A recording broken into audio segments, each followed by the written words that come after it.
یہ اللہ ہے. یہ واقعہ میں فرعون کا سنا رہا ہوں. پوری دنیا کا بادشاہ بنا، ملک مصر بن، مصر کا پورا بادشاہ، اس کی ماتحت میں 70,000 چھوٹے چھوٹے بچوں کو قتل کر دیا گیا. لیکن اللہ نے دین کو اس کے گھر میں پہنچایا. محنتیں تھی، مروتیں تھی، کوششیں تھی، جد و جہد تھی. سارے عالم کے لیے رونا سیکھو، سارے عالم کے لیے رونا سیکھو، تڑپو ان کے لیے. یہ سب بے طلب بن کر زندگیاں گزار رہے ہیں. اور یقین مانے سارے عالم میں لوگ اتنے بے چین ہیں، اتنے بے چین ہیں، جب کسی دعوت والے کو دیکھتے ہیں تو خوش ہو جاتے ہیں. بڑے بے چین ہیں. دعوت کی محنت کرنے والوں کو دیکھنے سے ان کو سکون ملتا ہے، تو کرنے سے کتنا سکون ملے گا. سوچنے کی چیز ہے. کتنی کارگزاریاں ہیں سارے عالم میں کہ امت پریشان ہے. انڈونیشیا سے ابھی چند دنوں پہلے ایک عرض موصول ہوئی مؤسسات صاحب کو کہ حضرت ہمارے یہاں پر 500 مستورات کی نقد جماعتوں کی مطالبت ہے، آپ جلد از جلد جماعتیں بھیجیے. 500 ایک ساتھ جماعتیں بھیجے ہمارے یہاں پر. اب بتاؤ یہ تقاضا کو کون پورا کرے گا؟ امت پیسی ہے، امت پیسی ہے، امت تڑپ رہی ہے. ان کو اللہ کا راستہ بتانے والا کوئی نہیں، ان کے لیے رونے والا کوئی نہیں، کڑنے والا کوئی نہیں، تڑپنے والا کوئی نہیں ہے. میرا نبی ایک کمرے میں بیٹھا ہے، سارے عالم کی فکر کر رہا ہے. ہم کو فکریں کرنا ہے کس طریقے سے بے دینی ختم ہو. اللہ معاف کرے، اللہ معاف کرے. ہماری تو آپس کی معاملات بگڑے ہوئے ہیں، تو عالم کی فکریں تو بہت دور کی بات ہے. سچ سچ بتاؤ، اپنے دل پر ہاتھ رکھ کے سوچو کہ کیا ہم نے اب تک اپنی زندگی ختم ہوتی ہوئی آ رہی ہے، جتنی بھی ختم ہوئی، 40 سال، 20 سال، 25 سال، 35 سال، 60 سال بھی ختم ہو رہی ہے، کیا میں نے اپنے پڑوسن کو اپنے گھر کی دیوار کے ساتھ جس کا مکان ہے اس کو دین کی دعوت پہنچائی؟ کیا یہ میرا حق نہیں ہے؟ کیا یہ کل قیامت میں مجھ سے نہیں پوچھیں گی؟ وہ میرے گھر میں آتی ہے، اس کے ہاں جو سالن بنتا ہے وہ میرے یہاں پر آتا ہے، میرے ہاں جو سبزی بنتی ہے وہ اس کے ہاں جاتی ہے.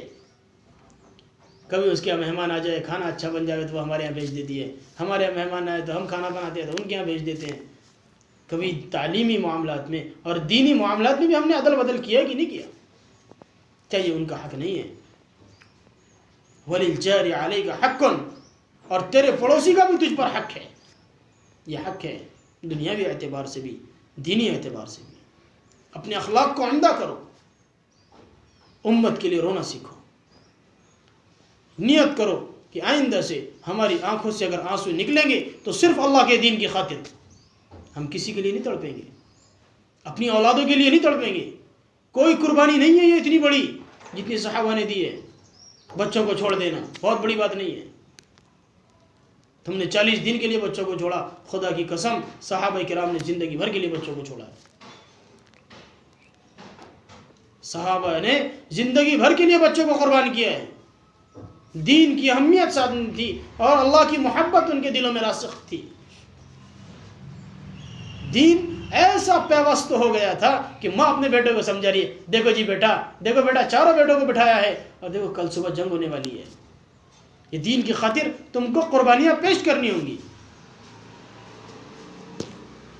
تمہاری ماں ذلیل نہیں ہے، تمہاری ماں غلط عورت نہیں ہے، پاکیزہ ہے، صحابیہ ہے، مدینہ منورہ کی رہنے والی ہے. لیکن بیٹا اپنے ماں کو ضلالت سے بچا لینا. تمہاری ماں نے تمہارے لیے ہمیشہ تربیت کی فکر کی ہے. اب تمہارا امتحان ہے. تمہاری ماں چاہتی ہے کہ تمہاری پیٹھ پر ایک بھی زخم کا وار نہ دیکھے. معنی یہ ہے کہ میدان سے بھاگ کر واپس مت آنا کہ پیچھے سے کافر لوگ خالی تیر کا نشان مار دیں، بلکہ میں چاہتی ہوں کہ تم سب ٹکڑے ٹکڑے کر دیے جاؤ. یہ ماں کے عزائم میں، ماں کے عزائم میں. اور پھر اللہ کے ساتھ گمان ہے کہ کل قیامت میں جب سب لوگوں کو جمع کیا جائے گا تو میرا بھی لقب اللہ دیں گے، وہ کہاں ہے 4 شہیدوں کی ماں، وہ کہاں ہے 4 شہیدوں کی ماں. اور سب لوگ پریشان ہو کر دیکھیں گے ایک دوسرے کو کہ کون سی وہ عورت ہے جس کے بارے میں یہ اعلان ہو رہا ہے. اصل عزتیں، اصل ذلتیں تو کل قیامت کی ہیں. ہم دعا کریں اللہ ہمیں وہاں کی ذلتوں سے حفاظت فرمائے، عزتیں عطا کرے. دنیاوی ذلت کوئی ذلت نہیں ہے، دنیا کی عزت بھی کوئی عزت نہیں ہے. اور عزت اور ذلت کا معیار صرف اللہ نے اپنے اختیار میں رکھا ہے. جیسے موت و حیات اللہ کے اختیار میں، عزت ذلت بھی اللہ کے اختیار میں ہے. يعز من يشاء ويذل من يشاء بيده الخير وهو على كل شيء قدير. قرآن کی آیت ہے. جس کو چاہتا ہے عزتیں دیتا ہے، جس کو چاہتا ہے ذلیل کرتا ہے. سب کچھ اللہ کے اختیار میں. اس لیے ہم فکر کریں اپنی ذات سے سارے عالم کی. جب ہم قرآن کا مذاکرہ، قرآن کے حلقے لگاتے ہیں، صبح 40 منٹ کا حلقہ ہوتا ہے، جس کا طے ہوتا ہے وہ اس قرآن کے حلقے کی ذمہ دار ہیں. وہ خود بھی قرآن پڑھے اور تمام مستورات سے قرآن کو سنے بھی، روزانہ بدل بدل کے. سورہ فاتحہ روز پڑھے اور اس کے ساتھ میں ایک نئی سورت کی سیکھنے کی کوشش کریں. لیکن ایک بات یاد رکھے، اس کے بعد ہونے والے عمل کی ہم ایک آپس میں ایک بات کرتے ہیں کہ بھائی قرآن کے حلقوں کا مقصد کیا ہے. قرآن کے حلقوں کا مقصد کیا ہے؟ پوچھیں ایک دوسرے سے، قرآن کے حلقوں کا مقصد کیا ہے؟ قرآن کے حلقوں کا مقصد یہ ہے کہ پہلی چیز تو یہ ہے کہ اس میں کسی کو اونچا نیچا دکھانا نہیں ہے. کوئی عالم، کوئی جاہل، کوئی فاضل، کوئی عمدہ، کوئی کمزور، کوئی طاقتور نہیں ہے. سب کے سب دنیا میں اس حال میں پیدا ہوتے ہیں کہ وہ جاہل ہے، الا ماشاء اللہ. دنیا میں آ کر سب نے سیکھا ہے، تو پھر کوئی بڑا اور کوئی چھوٹا کیسے ہوا؟ جس نے سیکھا اس کو آ گیا، جس نے نہیں سیکھا اس کو نہیں آیا.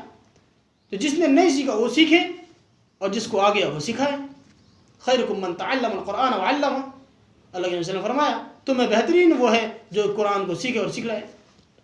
تو ایک یہ چیز کہ ہم اونچ نیچ سے پرہیز کریں. میں بڑی عمر کی ہوں، چھوٹی والی سے کیسے سیکھوں؟ یا چھوٹی ہوں، بڑی سے کیسے سیکھوں؟ یا وہ میرے لیول کی ہے، میرے برابر کی ہے، میں کیسے اس سے پوچھوں؟ میری تو عزت کا، مجھے دیکھو عزت کا معیار صرف اللہ کے اختیار میں ہے، انسانوں کے اختیار میں نہیں ہے.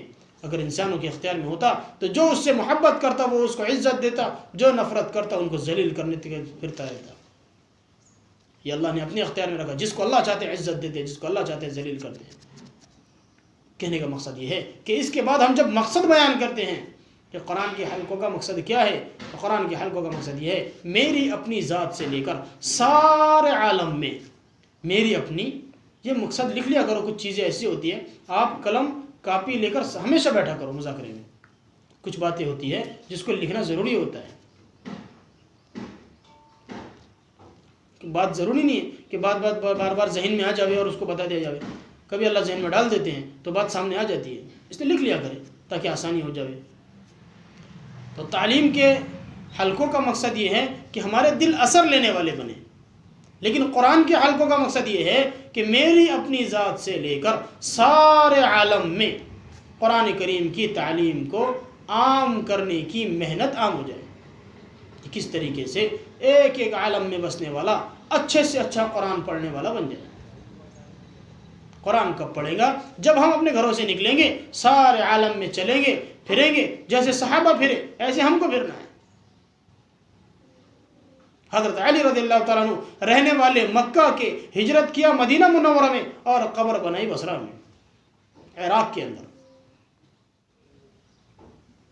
حضرت حسن رضی اللہ تعالیٰ عنہ، حسین رضی اللہ تعالیٰ عنہ رہنے والے مدینہ منورہ کے، کیونکہ ان کی پیدائش غالباً مدینہ منورہ میں ہوئی. لیکن اپنا مدفن بنایا، مدفن کہتے ہیں دفن ہونے والی جگہ کو، اپنا مدفن بنایا کربلا کے اندر. کتنے ایسے صحابہ کرام میں ہیں، کتنی صحابیات ہیں. ام حرام رضی اللہ تعالیٰ عنہ صحابیہ ہے. میرے نبی نے فرمایا کہ ام حرام تم اللہ کے راستے میں جاؤں گی اور تمہارا یہ زندگی کا آخری سفر ہوگا کہ تم کشتی میں بیٹھ کر جاؤں گی اور ایسے بیٹھوں گی کہ جیسے بادشاہ اپنے تختوں پر بیٹھتے ہیں. تمہاری زندگی کا یہ آخری سفر ہوگا. ام حرام نے اپنے آپ کو پیچھے نہیں کھینچا، حوصلہ افزائی ہوئی کہا کہ اللہ کے نبی صلی اللہ علیہ وسلم میں تو چاہتی تھی کہ ہر جنگ میں ہر غزوے میں شریک ہوں اور وہاں شہید کر دی جاؤ، پھر زندہ کی جاؤں، پھر شہید کی جاؤ. یہ ان کی خواہشیں تھی. ہم بھی خواہشیں کریں، اللہ سے دعا کریں سارے عالم میں ہم پھریں گے اور کرتے کرتے مریں گے سارے عالم میں. اور یہ نیت کرے ہماری قبر ہمارے گاؤں میں، ہماری بستی میں، ہمارے علاقے میں نہیں بنے. دعا کرنی ہے.